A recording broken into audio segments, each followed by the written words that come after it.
नमस्कार, आपका बहुत स्वागत है। आपको सीधे लिए चलते हैं राजधानी भोपाल, जहां पर एजेंडा मध्य प्रदेश कार्यक्रम बस कुछ ही देर में शुरू होने वाला है।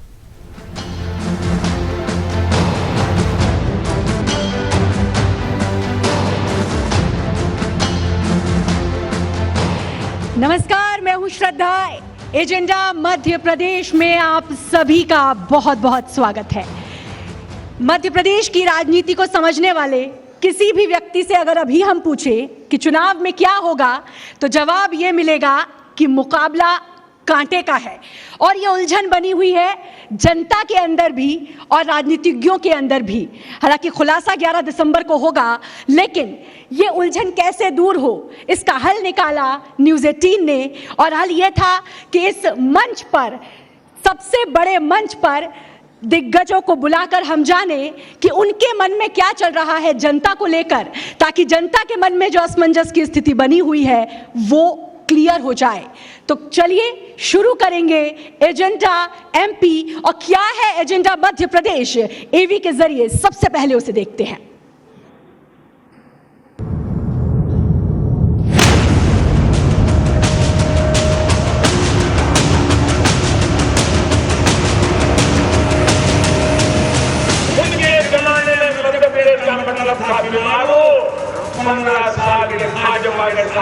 मतलब हो गया मैक्सिमम प्रोग्रेस एमपी मतलब मैक्सिमम प्रोग्रेस।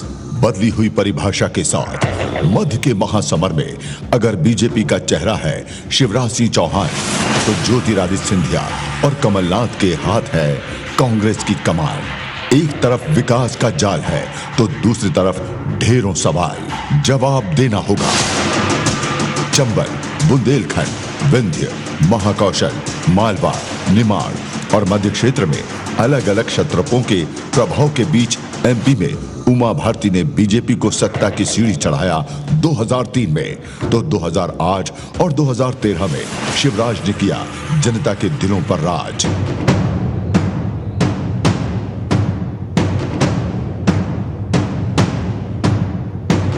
और अब बारी है 2018 की।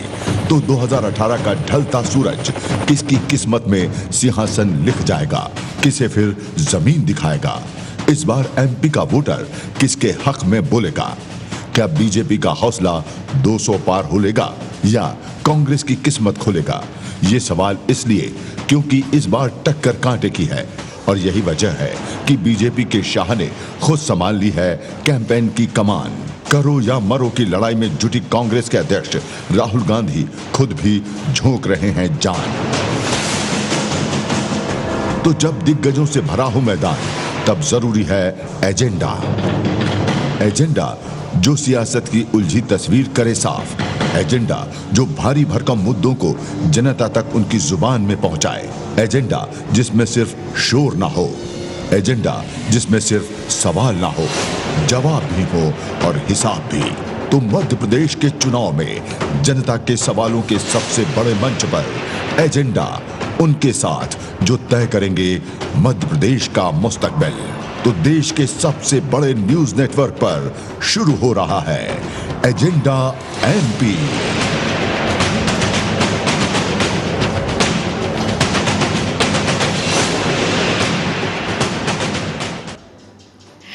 तो एजेंडा मध्य प्रदेश, जिसमें सवाल भी होंगे और जवाब भी, जिसमें हिसाब भी होंगे। तो सबसे पहले मैं मंच पर आमंत्रित करना चाहूंगी न्यूज़ 18 एमपी के senior editor mister Praveen Dubey को। जोरदार तालियों के साथ स्वागत।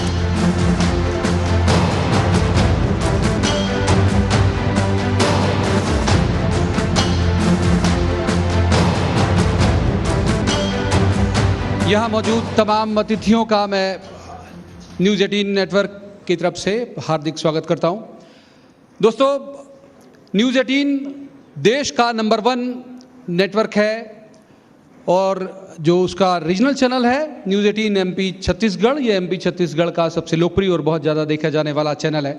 दरअसल इस एजेंडे का जो कंसेप्ट है वो यही है कि हम सब लोग, जो कुछ लोगों को छोड़ के जो बाहर से हैं, बाकी जो हमारे मध्य प्रदेश के लोग हैं वो तमाम लोग देख रहे होंगे कि इस बार करंट जैसी कोई बात चुनाव के दौरान दिख नहीं रही, बहुत साइलेंट है, वोटर तय नहीं कर पा रहा है। जो राजनीतिक दल हैं वो भी टुकड़ों में ज़रूर से एजेंडे उछालते रहे हैं लेकिन उसे कंटिन्यू नहीं कर पा रहे, तो समझ नहीं आ रहा था कि ये चुनाव जो है वो किस मसले को लेकर, कौन से ज़्यादा एजेंट मुद्दे हैं जो चुनाव में हावी रहेंगे। तो आज मध्य प्रदेश के किसी भी न्यूज़ चैनल के इतिहास का सबसे बड़ा शो यहाँ पर होगा जिसमें देश की सियासत तय करने वाले तमाम दिग्गज नेता होंगे और उनसे हम समझेंगे कि उनका एजेंडा क्या है, देश को लेकर भी और मध्य प्रदेश को लेकर भी। कुछ सत्र बेशक ऐसे होंगे जिसमें आपका पार्टिसिपेशन होगा, आपकी भागीदारी होगी। मैं सिर्फ एक निवेदन जरूर आपसे करूंगा कि जब आप उसमें हिस्सा लें या सवाल करें तो सिर्फ सवाल की शक्ल में करें, आपकी जिज्ञासा उसमें दिखे, किसी राजनेता की तरह आरोप या प्रत्यारोप करने से बचें। तो एक बार फिर मैं तमाम आए हुए अतिथियों का स्वागत करता हूं और ये मंच खोलता हूं आप तमाम लोगों के लिए इस निवेदन के साथ कि आप तमाम लोग इस कार्यक्रम की गरिमा को बनाए रखेंगे। शुक्रिया, थैंक यू।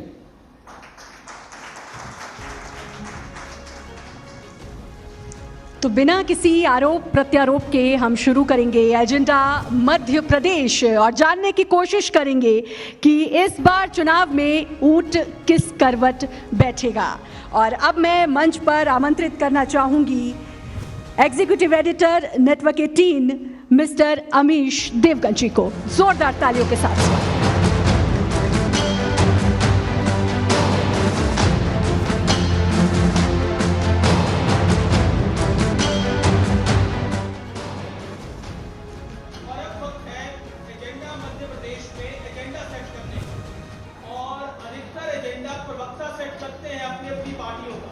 जब वो डेली शाम को डिबेट पे बैठते हैं, लेकिन आज एजेंडा मध्य प्रदेश के इस मंच पर मैं आमंत्रित करना चाहूंगा भारतीय जनता पार्टी के कद्दावर प्रवक्ता और मध्य प्रदेश माइक ऑन नहीं है, माइक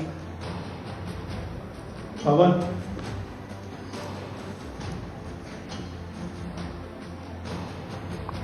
हेलो।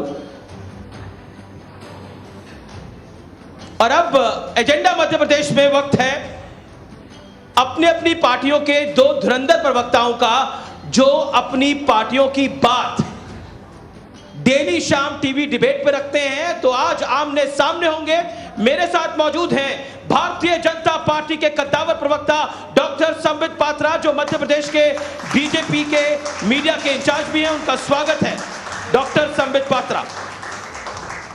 और मेरे साथ मौजूद हैं कांग्रेस पार्टी की कद्दावर प्रवक्ता, national media convener Priyanka Chaturvedi, उनका भी स्वागत है। और मध्य प्रदेश में मीडिया का काम भी वो देख रही हैं। और प्रियंका चतुर्वेदी के लिए डबल तालियां क्योंकि आज इनका जन्मदिन भी है।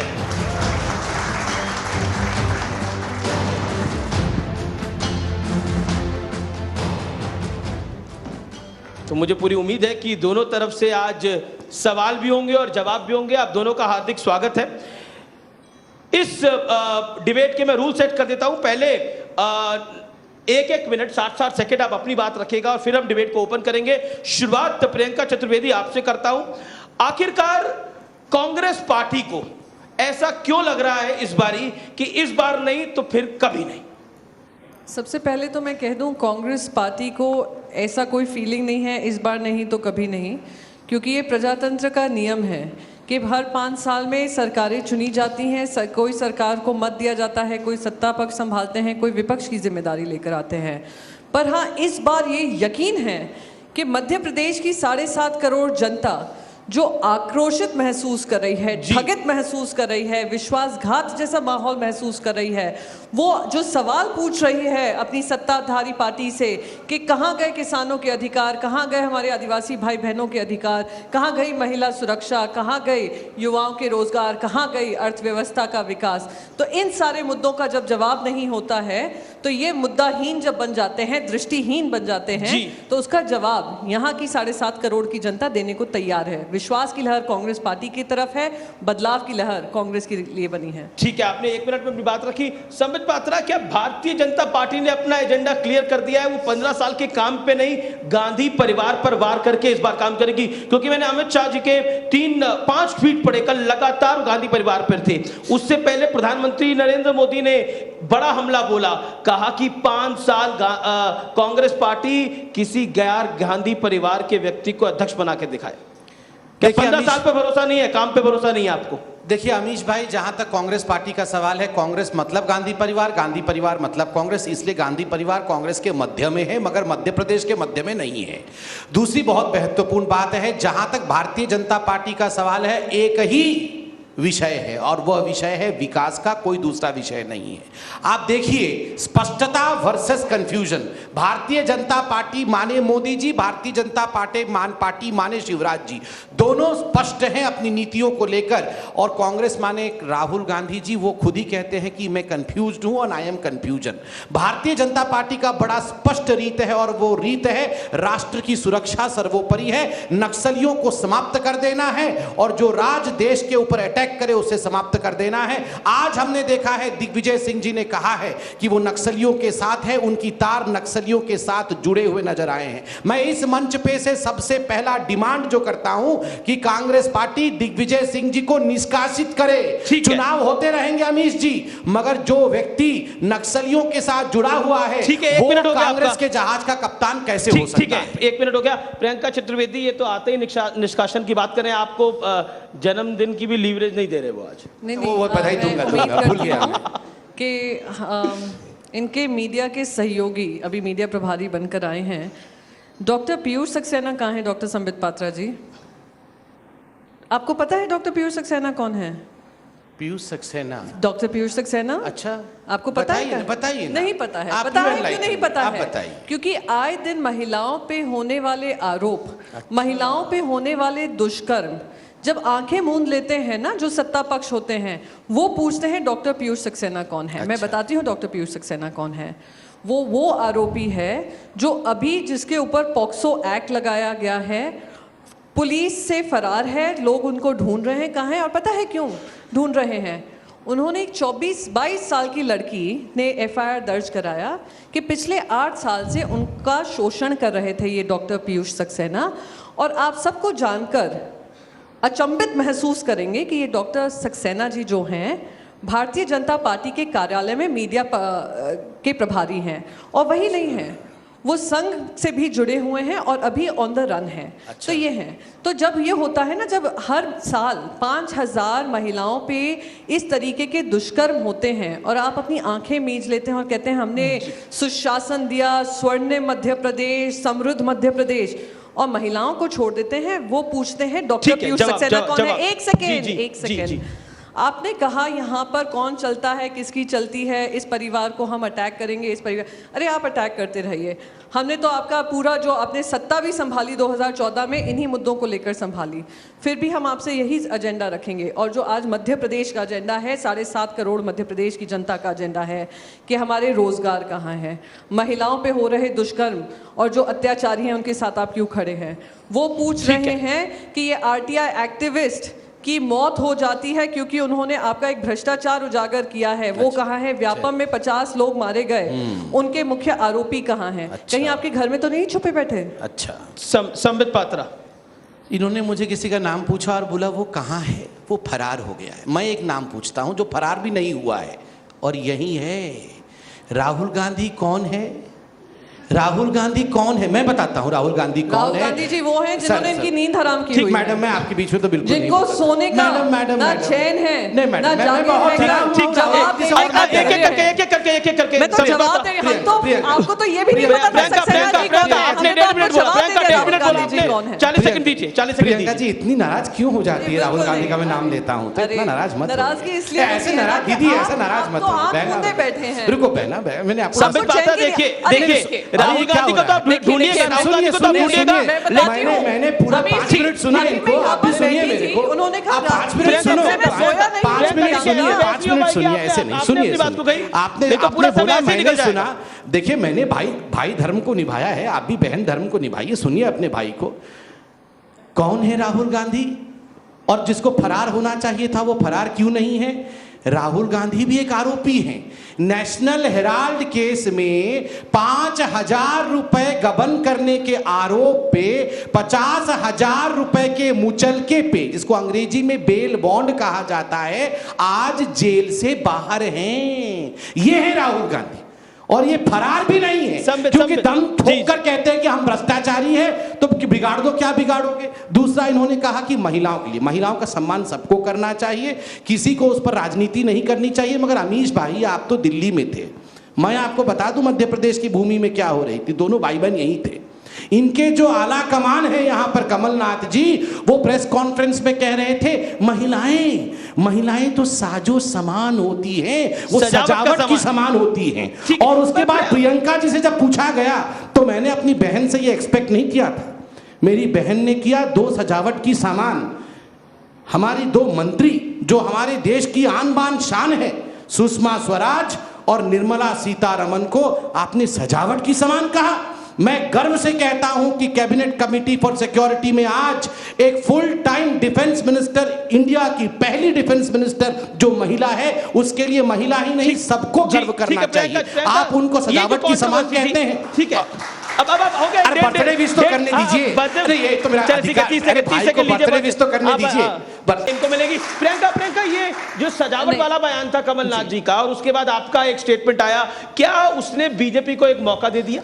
देखिए, सबसे पहले तो मैं ये कहूँगी कि अब तक मुझे पता था कि संबित पात्रा जी गुड एंटरटेनमेंट हैं। अच्छा। और सब तालियां बजाते हैं। सबको ये भी पता था कि गंभीर मुद्दों को लेकर उनसे डिस्कशन पॉसिबल नहीं है। आज मुझे ये भी पता चल गया कि बखूबी डायलॉग राइटर भी बन चुके हैं, कि मेरे डायलॉग भी ये लिख रहे हैं कि मैंने क्या बोला, मैंने क्या कहा। अब मैं बताती हूँ। हाँ, बताइए। मैंने कहा सजावटी मंत्री। मैं बिल्कुल कहती हूँ, हमारी दोनों जो महिला लीडर्स हैं, सुषमा स्वराज जी, मैं भी खुद प्रभावित हुई हूँ उनसे।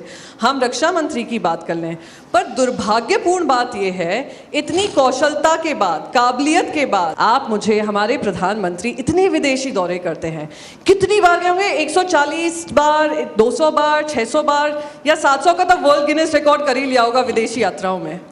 कितनी बार हमारी विदेश मंत्री को साथ में लेकर गए हैं, वो ट्विटर संभाल रही होती हैं और वो विदेशी यात्रा कर रहे होते हैं। जी। तो मैंने तो ये कहा था, उनकी काबिलियत है। हमारी दोनों महिला मिनिस्टर बहुत सक्षम है। भाई साहब, एक सेकंड, मैं स्क्रिप्ट राइटिंग नहीं करने दूंगी यहाँ पर, और झूठी स्क्रिप्ट चलने नहीं दूंगी। बहुत सक्षम है, बहुत काबिल हैं, और मैं खुद सुषमा स्वराज जी का बहुत सम्मान करती हूँ। अच्छा। पर मुझे दुख इस बात का होता है कि इतनी काबिलियत होने के बाद, इतनी बड़ी शख्सियत होने के बाद, उनको इस तरीके का सिर्फ सजावटी मंत्री पद दे दिया होता है। आपने भी बोला सजावटी मंत्री। डेकोरेटिव टाइटल, उसको क्या कहते हैं इंग्लिश में? आप मुझे बताइए, ये क्या बोलना ठीक था? टाइटल, डेकोरेटिव पोजीशन, क्या बोलना ठीक था? क्या बोलना ठीक था? सजावटी मंत्री नहीं, क्या गलत कहा? ठीक है, क्या गलत है? वो कह रहे हैं हमने गलत निकाला, लेकिन अब इससे आगे बढ़ते हैं। मैं आरएसएस की तरफ आता हूं। थोड़ा जवाब देने दीजिए।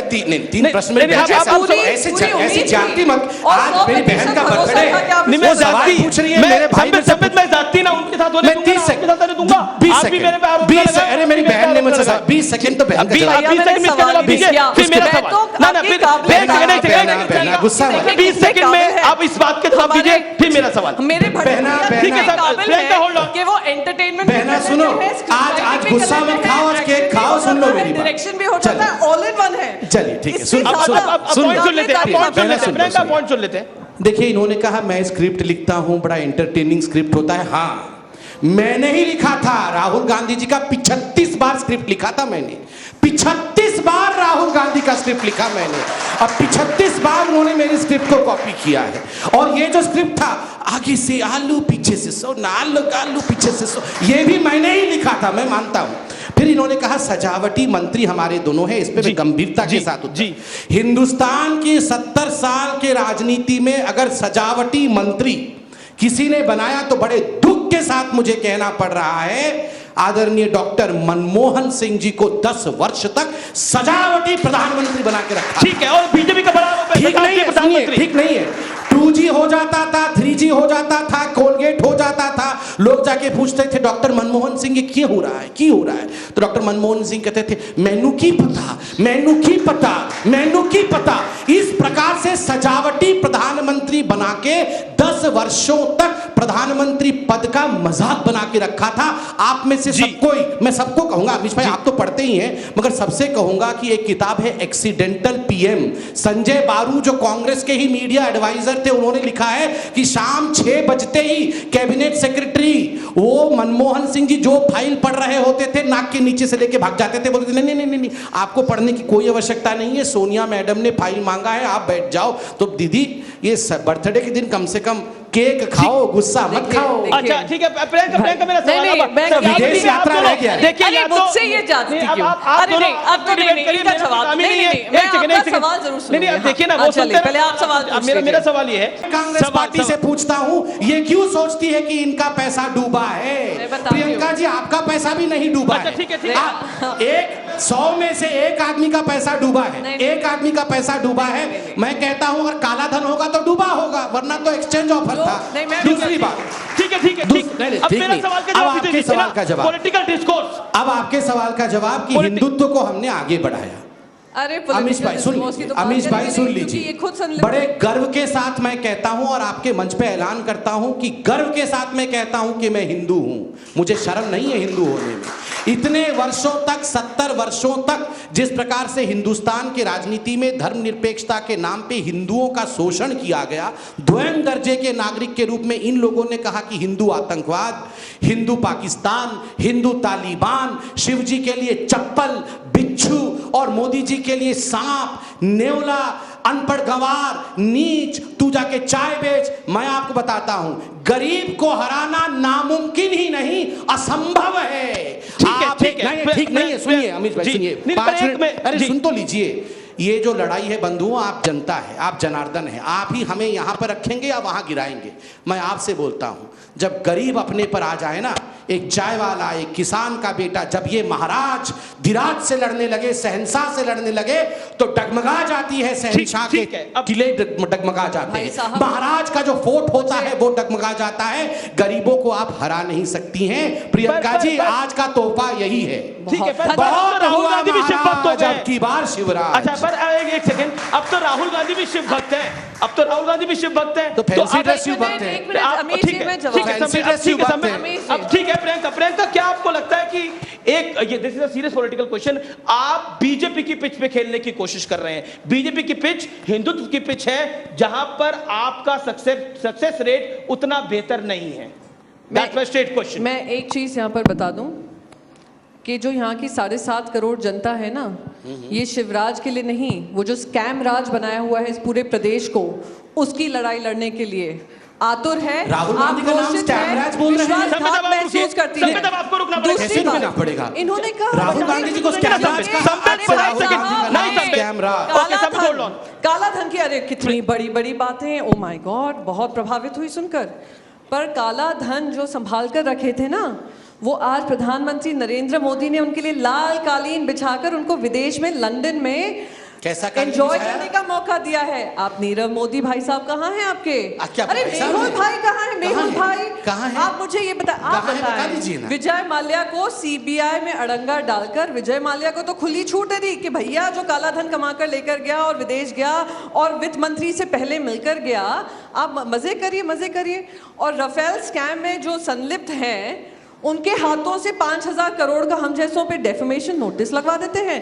तो अगर काला धन पूछ रहे हैं भाई साहब, 5,000 नहीं करना चाहिए, 5,000 4 साल में, देखिए 4 साल में मुझे नहीं पता किसके भव्य आलीशान घर बन गए होंगे यहाँ पर मुझे एक बात पता है, 4.5 साल के अंदर 5 स्टार का जो भव्य इनका हेडक्वार्टर्स दिल्ली में बना है, वो किसके रहमो धनियों के रहमो बना है, वो आप बता दें। काला धन को सफेद किया है वो बीजेपी के 5 सितारा कार्यालय कार्यालय ने, वो जो 5 सितारा कार्यालय है वो इनकी नोटबंदी का पूरा स्कैम उजागर करता है कि आज जो 500 और 1000 रुपए नोट वापस लिए थे उससे इनके घर बने हैं, इनके घर बने हैं, इनके कार्यालय बने हैं। ठीक है, आप ही से सवाल पूछ रहा हूँ। सवाल तो पूछने थे कम से कम। पूछिए। आप कैलाश विजयवर्गीय आपके बड़े वरिष्ठ नेता हैं, वो कहते हैं ये रावणी मानसिकता है कि प्रजातंत्र की सीता का हरण करने के लिए हमें गले में दुपट्टा डालने, जनेऊ पहनने और तिलक लगा लें। आखिरकार राहुल गांधी अगर जनेऊ डालते हैं, वो शिव भक्त होते हैं, तो बीजेपी को दिक्कत क्यों हो जाती है? आप दोनों अपने अपने एजेंडे पे बात कर रहे हैं, लेकिन अरे हिंदुओं का चोला लेने वाले संबित पात्रा पूजा करते हैं, शिव की आराधना करते हैं, वो फैंसी ड्रेस के कपड़े पहने हैं, और जो भगवान श्री महाकाल के मंदिर जाकर अमित शाह सारे नियम कानून तोड़ते हैं, वो सच्चे शिव भक्त हैं, जो शिव भक्त का पालन करते हैं, वो शिव भक्त। ठीक है, जो आपने सारे नियम कानून श्री महाकाल लेकिन प्रियंका आप शिव भक्त तो बन रहे थे, लेकिन शशि थरूर जब शिवलिंग पर चप्पल की बात करते थे आप चुप हो जाते हैं। उनको जवाब देने का मौका दीजिए ना, आप उनके बिहार में क्यों वाक़ा दे रहे हैं? आप क्यों जवाब दे रहे हैं? उनसे बोलिए, जवाब बताइए। रावणी मानसिकता, देखिए मुझे क्या अमित शाह जी भगवान श्री महाकाल के मंदिर में नॉन स्टॉप बोलते रहेंगे मंदिर में अपने हिसाब से कपड़े पहनकर गए थे, या वहाँ पे जो नियम कानून है उसका पालन किया था? नहीं किया था। और जो नियम कानून का पालन करते हैं उनको फैंसी ड्रेस आप बताते हैं। देखिए प्रियंका जी, मैं भी चिल्ला के बोल सकता हूँ, मगर मुझे लगता है अमीश भाई को थोड़ा रेगुलेट करना चाहिए, शांति से सुनना चाहिए। देखिए मैं ज्यादा नहीं बोलूंगा, मुझे बड़ी प्रसन्नता है जो लोग इतने वर्षों तक हिंदुओं को हेय और घृणा दृष्टि से देख रहे थे, आज चिल्ला चिल्ला कर मैं हिंदू हूं, देखो मेरा जनेऊ दिख नहीं रहा है, मेरा टीका लगाया हुआ है, ये जो चिल्ला चिल्ला के कहते हैं तो बहुत तृप्ति और आनंद होता है। आप विश्वास नहीं करेंगे। आप याद करिए, ये मध्य प्रदेश है, ये दिग्विजय सिंह, वो दृश्य याद करिए, मैं कभी नहीं भूल सकता हूं। ओसामा बिन लादेन को मार के अमेरिका ने फेंक दिया था जहाज से पानी में, रो रो के दिग्विजय सिंह का मेरे ओसामा जी के साथ क्या कर दिया, मेरे ओसामा। दीदी बोलने तो दो, आप ही के ओसामा जी के बारे में बोल रहा हूँ, प्लीज के बारे में आपके ओसामा जी के साथ अमेरिका ने क्या किया? प्लीज दीदी, दीदी शांतम पापम, शांतम पापम, शांतम। सवाल लेंगे अभी। मैंने 5 मिनट सुना, सुन लीजिए भैया। जो मैंने 5 मिनट सुना, 5 मिनट सुना, सुन लीजिए, थोड़ा टॉलरेंस रखिए, थोड़ा टॉलरेंस रखिए। टॉलरेंस 1 मिनट सुन लीजिए, टॉलरेंस रखिए। ओसामा जी, उसके बाद बाटला हाउस एनकाउंटर में 3 आतंकवादियों के डेड बॉडी को देखकर सोनिया गांधी जी 3 रात बिलख बिलख कर रोई और वो सो नहीं पाई। ये मैं नहीं कह रहा हूं, सलमान खुर्शीद जी ने कहा कि सोनिया जी को नींद ही नहीं आई। आतंकवादी जो उनके मारे गए थे, भाई जो मारे गए थे, नक्सली क्रांतिकारी होते हैं, ये 4 दिन पहले का इनका बयान छत्तीसगढ़ में है। हिंदू आतंकवादी होते हैं। देखिए अमीश जी, बहुत हुआ हंसी मजाक, आज इनका बर्थडे है, इनको मैं क्षमा करता हूं, मगर मैं आपको बताता हूं 7 पीढ़ी तक हिंदू किसी भी कीमत पर गांधी परिवार को नहीं अपनाएगा। इस परिवार ने षड्यंत्र करके हिंदुओं को आतंकवादी विश्व में स्थापित करने के लिए काम किया है। और मैं बोलता हूं 7 पीढ़ियों तक हिंदुओं का अभिशाप इस परिवार पे लगेगा। और दूसरी बात, करप्शन का केस, बंधुओं सुनिए, अरे श्राप जनता ने दिया है, श्राप।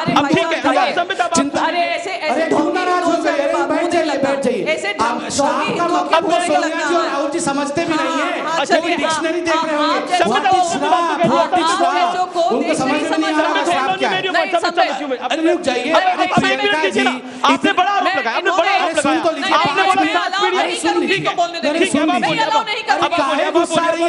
श्राप का मतलब तो राहुल जी और सोनिया जी समझ भी नहीं पा रहे होंगे। सोनिया जी फोन कर, हेलो हेलो व्हाट इज श्राप, आप क्यों गुस्सा कर रही हैं? अरे कुछ नहीं होगा सोनिया जी, आपको सोनिया जी अटैक नहीं होगा, आपको सोनिया जी अटैक नहीं करेंगे। सोनिया जी को समझ में नहीं आया श्राप होता है। देखिए ऐसा है, अरे अमीश भाई क्यों गुस्सा हो रही है? इनको सोनिया जी को समझ में नहीं आएगा श्राप क्या होता है। वो अभी फोन कर रही होगी, please tell me the meaning of shraap. मुझे अभी समझते समझते 4 दिन बीत जाएगा, इलेक्शन खत्म हो जाएगा। देखिए मैं अचंभित होती हूँ संबित की आवाज सुनकर और संबित की भाषा। अचंभित आप मेरे से ही होती है, राहुल गांधी से बेहोश हो जाती होगी। नहीं, आप जैसों से ज्यादा होती हूँ, क्योंकि कभी कभी लगता है कि देश की जनता ने आप जैसों को अगर बागडोर दी है तो क्या कारण शुक्र मनाइए, बागडोर नहीं दी है। ऐसी तहस नहस करने के unfair कर बावजूद रहा ये हूं। सिर्फ श्राप और सांप की बात करने में उतारू है। सांप नहीं, दूसरी श्राप। बात, मैंने सांप और सांप में फर्क होता है। जब से शिवभक्त बना है, सांप दिख रहा है अरे इनको। आप जाइए भाई साहब, डसेगा, आप 11 ऐसा- दिसंबर को डसेगा सांप, डसेगा इनको चिंता कौन मत किसको, करिए। वो वो यहाँ शिवजी की का जनता सांप क्या डिसाइड करेगा करेगी, आपको आप नहीं देखना। डिसाइड करेंगे। लोगों को और जिस वो- प्रकार बगरा रहे हैं हिंदुओं को, हाँ, होगा। हाँ, 30 अब सेकंड हिंदुओं रुकिए। की बात कर लेते हैं, हिंदुओं की। भाई साहब शायद आपको अपना ना ही इतिहास पता है ना ही आपके नहीं, इतिहास मुझे में तो शायद उनका गर्व है। इतिहास पता क्योंकि है। आज फिरोज 80% खान, जो ठीक है, हिंदू सब हैं, इनके दादाजी तो उन्होंने- रुकिए। उन्होंने सब इतना यहाँ लेकर पढ़े। जैसी मानसिकता आपने को बात रिजेक्ट करी। मुझे किया है। इतिहास पता नहीं। आज 80% फिरोज हिंदू खान, नहीं, जिनके बार-बार दादाजी नहीं, का हमारे नाम- कांग्रेस एक पार्टी को सत्ता की जिम्मेदारी दी है। यही 80% हिंदू हैं जिसके श्राप की आप बात कर रहे हैं। और अगर जी जी और ठीक, रही ठीक, नहीं नहीं ठीक, रही बात नक्सलियों की, मैं आपको एक बात बताना चाहती हूँ। प्रधानमंत्री नरेंद्र मोदी हर मंच पे कहते हैं नक्सली तो हमारे परिवार वाले हैं, तो किसके परिवार से आते हैं चलिए, जरा मैं इसका नरेंद्र उत्तर मोदी जी देता से पूछ लीजिए। ठीक है सर, सुन लिया आपकी बात। अब आप नेतागिरी मत करिए, यहाँ पे करने दीजिए, आप अपनी बात तो रखिएगा। आपके पास माइक आएगा, जब आपके पास माइक आएगा, आप अपनी बात तो श्राप और रखिएगा। सांप की बात करने लग जाए तो आम जनता की आवाज क्यों बंद करें भाई नहीं, साहब? रुकिए, उनको हाँ। अपनी बात रखने दीजिए, फिर आप रखिए सर। Very good. ठीक है, देखिए, जनता की भी आवाज भारतीय जनता पार्टी की आवाज है। जनता भी यही चाहती है कि एजेंडे पे हम आप रहें। शिवसेना से हैं, आप अपनी बात को बाद में रखिएगा।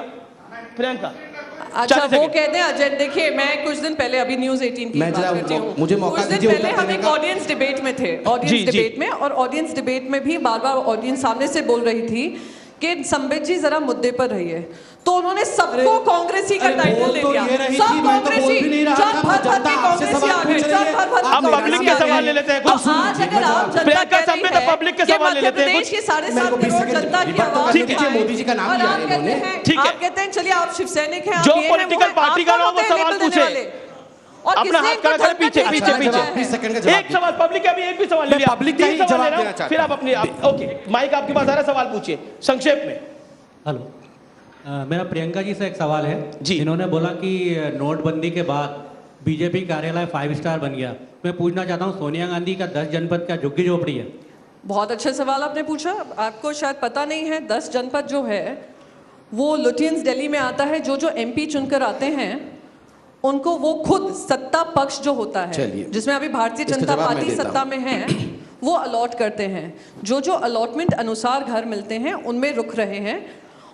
और मैं कहूंगी ये मेहरबानी नहीं है, ये जिम्मेदारी है सत्ता पक्ष की भी, अमीश भाई, और इसका जो जवाब भी मुझे भी सत्ता देना है। संभालेगा पार्टी से उभर कर भी। पर मैं आपसे पूछना चाहती हूँ, अमित शाह जी जब राज्यसभा में नहीं थे ना, फिर भी उनको वही एक बंगला अलॉट किया गया था। जरा आप इनसे मेरे सवाल अध्यक्ष पे पूछिए। हमला हुआ है। जरा आप पूछिए संबित पात्रा मैं जी जवाब जिसके देता घर में हूं, रहते शांति हैं, से कौन जवाब से एमपी ठीक- एमएलए के ठीक घर है, पे रुके हुए ठीक है। हैं, जो एक बिल्कुल सवाल और ले लो, फिर सरकार ने सवाल। इनको जगह इसका दी जवाब है। एक सवाल पूछिए जरा। बिल्कुल नहीं, अध्यक्ष बैठा एक सवाल फिर आप जवाब दीजिएगा। और मैं उम्मीद करती हूँ, देखिए, अभी तीन मैं मिनट का जवाब उम्मीद दीजिए। करती नहीं, हूँ अमित कि शाह की इसके बात को बाद जवाब अमिश भाई, आप मुझे जवाब उनके देना। 5 स्टार ठीक है। कार्यालय में जरूर जाएंगे और चलिए, देखने मैं जवाब- जाएंगे अंतर एक मिनट 5 जवाब स्टार देता हूं। कार्यालय में इसलिए और बोल रहा हूं बाकी आपको। एक 24 सवाल ले लेते हैं, फिर अकबर आपकी बात कार्यालय में। ठीक। सवाल मेरा प्रश्न संबित जी से है। मध्य प्रदेश में 2003 में यहाँ का कर्जा जो था 24,500 करोड़ था, जो बढ़कर 1,92,000 करोड़ हो गया। ऐसी स्थिति में आप विकास की ओर कैसे ले जाओगे? आज ये तो बीमारू राज्य की हालत में हो गया है। अच्छा सवाल है क्या आपका। क्या ठीक है, योजना है? जवाब और मैं दोनों का जवाब देता हूं। इन्होंने जो रोजगार पर आपका क्या? ठीक है, रोजगार पर भी और बीमारू राज्य पर भी। दोनों का जवाब देता हूं। ठीक है, हो गया, बता दें सवाल हो अपने गया। जवाब में वो दोनों का जवाब देता इससे आप सतर्क रहिए। दोनों का जवाब देता हूं शांति से। पहले तो इन्होंने कुछ सवाल पूछा, उसका जवाब अध्यक्ष जी के अमित शाह जी पे दिया। 10 जनपद केवल एक सरकारी मकान नहीं है मेरे भाई। मैं एक संस्कृत में श्लोक पढ़ के आपको बताता हूं। आकाशं पतितं तोयं यदा गच्छति सागरम सर्वदेव नमस्कारम केशवम प्रति गच्छति। आकाश से पानी कहीं भी क्यों न गिरे, अंततो गत्वा उसे समुद्र में जाके मिलना है। नमस्कार आप किसी भी भगवान को क्यों न करो, अंततो गत्वा उसे केशव के चरण में जाना है। हिंदुस्तान में भ्रष्टाचार कहीं भी क्यों ना हो, अंततो गत्वा उसे 10 जनपद में ही चले जाना है। पैसा वहीं चले जाना है। 10 जनपद का वो अर्थ है। देखिए अब रोजगार सुनिए, सत्ता नोटबंदी। इनकी पिछले अरे मैं 4.5 साल ठीक से है, सुन रहा अमित प्रियंका भाई, निकाल देते इतनी ना देर भाई में साहब। सुन रहा था। आप 5 मिनट सुन नहीं सकते हैं। अब आप ये लोगों अमित भाई की आपकी बहुत आदत पड़ गड़बड़ी गई है। है। नहीं आप सुन नहीं सकते हैं नहीं, मैं 5 तो मिनट। सुन ही रहा हूं आपकी तो बात। अब सुन लीजिए। प्रियंका 30 से नहीं, लड़ाई झगड़ा नहीं करना है। लड़ाई झगड़ा बिल्कुल नहीं करना। आप शांति से बैठिए, लड़ाई झगड़ा नहीं करना, किसी को खींचातानी नहीं करिए, सभी जनता है, सबको जवाब मिलेगा। दूसरी बात है, जहां तक भ्रष्टाचार और नोटबंदी का सवाल है, 5000 करोड़ का नेशनल हेराल्ड का प्रॉपर्टी का मालिक सिर्फ 2 लोग हैं, सोनिया जी और राहुल जी। इसी के लिए बेल पे बाहर। जहां तक एफआईआर दर्ज हुआ, बेल हुई आपकी? मैं आपके बीच में बोल रहा था, मैं आपके बीच में बोल रहा था, वो पीसी फेल बेल पे बाहर है, वो प्रेस कॉन्फ्रेंस दोनों बेल पे बाहर है मैडम। नहीं आप बेल, मैं जेल चला जाऊंगा, मेरे खिलाफ एफआईआर हुआ, मैं जेल चला के चक्की पीसूंगा। भ्रष्टाचार करे कोई, जेल हम चले जाएंगे पीसी करने के लिए, कोई बड़ी बात नहीं है। मगर माँ बेटे आज बेलगाड़ी, BAIL बेलगाड़ी, नॉट बैलगाड़ी, बेलगाड़ी पे सवार होके इतना चिल्ला रहे हैं, इतना चिल्ला रहे हैं बेलगाड़ी पे बैठ। और जहां तक रोजगार का सवाल, होने के नाते कभी चिंतित हो जाती हूं, देखिए बंधु, मैं आपको आंकड़ों के हिसाब से बोलना चाहता हूं। आज से 15 वर्ष पहले ये मध्य प्रदेश की भोली भाली और बुद्धिमान जनता बैठी है। मध्य प्रदेश को बीमारू राज्य के कैटेगरी में रखा गया था। बीमारू मतलब बीमारी से नहीं होता है। B फॉर बिहार था, M फॉर MP था, R फॉर राजस्थान था। आज मैं गर्व के साथ कह सकता हूं कि पहले प्लानिंग कमीशन और अब नीति आयोग, उन आंकड़ों के आधार पर इनको पिछड़ा स्टेट घोषित किया गया था। जब से भारतीय जनता पार्टी की सरकार चाहे बिहार में आई, चाहे राजस्थान में आई, चाहे मध्य प्रदेश में आई, बीमारू कैटेगरी से बाहर निकलकर आज विकसित समृद्ध राज्य के रूप में मध्य प्रदेश को देखा जाता है। छोटा सा आंकड़ा मेरे भाई, जब हम सरकार में नहीं थे 2003 तक मात्र 2500 मेगावाट बिजली उत्पादन मध्य प्रदेश में होती थी। आज सीना चौड़ा हो जाता है जब 19,000 मेगावाट इसी मध्य प्रदेश की भूमि। पूछा था, एक सेकंड रुकिए दोनों रुकिए, अब आप दोनों रुकिए, अब आप दोनों रुकिए, बताइए ना। नहीं पर कैपिटा इनकम मैं बताती हूँ, मैं आपको बताता हूँ जिस प्रकार से पर कैपिटा इनकम में 500% की वृद्धि हुई है मध्य प्रदेश में, ये अपने आप में एक रिकॉर्ड है। मध्य प्रदेश में आप देख लीजिए, आज उज्ज्वला के माध्यम से 35 लाख महिलाओं को आज सिलेंडर दिया गया है। जिस प्रकार से प्रधानमंत्री आवास योजना के माध्यम से 14 लाख घर मात्र 4.5 वर्षों के अंदर बने हैं। ये मैं बताता हूं, पॉलिटिक्स भूल जाइए बंधु, आप किसी भी पार्टी के हो, मैं सम्मान करता हूं। मैं एक साधारण व्यक्ति के घर में गया जो किसी पार्टी से मत नहीं रखता है। उसके घर में जो हमारी बहन काम करती थी, उनको जब मालूम पड़ा कि बीजेपी का कोई अधिकारी आया है तो उसने बोला मैं बहुत खुश हूं मोदी जी से। उसने कहा कि भाई मैं बहुत खुश हूं मोदी जी से, मेरे पास घर नहीं। पर यहाँ पर एक सवाल पूछा गया, आवासीय योजना के अंतर्गत 30 सेकंड क्या होगा? 70 साल दिया, अब ये बोल रही है 35 सेकंड दो इनको, 35 सेकंड। 56 भी लेंगे नहीं, आप 35 सेकंड लीजिए, 2 बार 35 सेकंड लीजिए, 35 सेकंड दीजिए। 30 सेकंड, फिर मैं अगला सवाल। आप 30 क्यों दे रहे हैं? जब मैं तैयार हूँ 35 सेकंड के लिए, आपके 30 दे रहे हैं। आपको भी 35 सेकंड। अरे आप तो कांग्रेस के प्रत्याशी हैं, आप वही है ना जिन्होंने दीपक बबरिया को खूब पीटा था। मैं आपको बताता हूँ के बारे में। चलिए ये वो प्रत्याशी है कांग्रेस के जिन्होंने दीपक बबरिया की खूब पिटाई की थी। और हम जानते हैं दीपक बबरिया की जब पिटाई हुई तो दीपक बबरिया सड़क पे गिर के बोल रहे थे आरएसएस से सीखो रे अनुशासन, आरएसएस से सीखो, आरएसएस से सीखो रे अनुशासन, आरएसएस से सीखो। कमाल हो गया। आइए, अरे शमशेर जी, अरे शमशेर जी काहे गुस्सा हो रहे हैं? आप अपना दीपक बबरिया जी आपको पीटने वाले यहाँ भी आ गए। सर ये आपकी पार्टी की वक्ता का समय। हाँ, मैं 56 सेकंड, आपकी पार्टी की प्रवक्ता बोल रही है, बोलने तो दीजिए। 56 सेकंड में मैं बस बता दूं रिपोर्ट कार्ड इनकी। 56 सेकंड में बोल दीजिए कि आप नक्सलियों के साथ, प्लीज। भ्रष्टाचार में नंबर 1 स्टेट, महिला अत्याचार में नंबर 1 नहीं, ये आंकड़े कहाँ से बनता है? ये राहुल गांधी बनाते हैं अपने घर में। ये आंकड़े कौन बनाता है? शमशेर जी कौन बनाता है? ये गरीबी रेखा 35 सेकंड में बनाया है। 1 सेकंड बोल रहे हैं कि 10 जनपद में राहुल गांधी ने बनाया है 35 सेकंड में।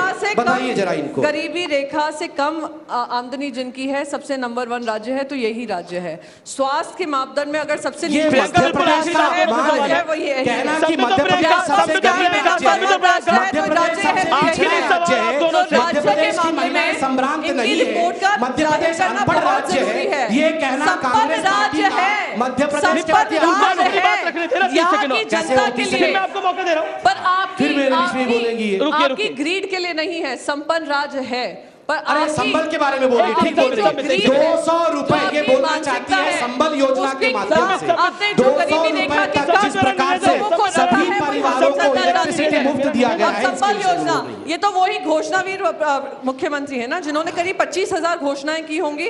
उन 25,000 घोषणाओं में से नहीं, उसमें से 25,000 घोषणाओं में से कौन सी क्यों घोषणा राहुल जी है? को गाली मत दीजिए भाई। ठीक है, राहुल जी को गाली मत प्रियंका, दीजिए। प्रियंका और संबित, राहुल जी को आखिरी गाली दौर मत है, दो। आखिरी राहुल जी दौर के खिलाफ ये भाषा ठीक आखिरी नहीं दौर है, है। ठीक यहाँ नहीं पे और एक राहुल जी के सवाल, खिलाफ ये भाषा ठीक नहीं है, आपसे, ठीक नहीं है। फिर संबित पात्रा आपसे, रुकिए सर, ये हुटिंग करके क्या होगा आपका? एक अरे रुकिए। कांग्रेस के प्रति किस प्रकार अच्छा, की ठीक है। भावना है कि लोग हुटिंग भी करने लगे हैं, बताइए। प्रियंका, आखिरी सवाल है। देखिए वो नहीं जीतने वाले, आप नाराज मत हो, वो नहीं जीतने वाले हैं, वो नहीं जीतने वाले हैं। संबित रुकिए, आखिरी सवाल है। नहीं जीतेंगे, वो नहीं जीतेंगे। आप दोनों को इस समय वो नहीं देश के जीते- करोड़ों लोग देख वो रहे हैं, नहीं जीतेंगे, मैं देश के करोड़ों आश्वासित लोग देख करता रहे हूं हैं। आपको। आपकी राय में राम और रोटी की जब बात होती है तो भारतीय जनता पार्टी कहती है राम भी जरूरी है, रोटी भी जरूरी है। कांग्रेस पार्टी कहती है विकास भी जरूरी है। लेकिन इस चुनाव में इस चुनाव में कहीं शिव भक्त दिखते हैं तो कहीं राम भक्त दिखते हैं, क्यों?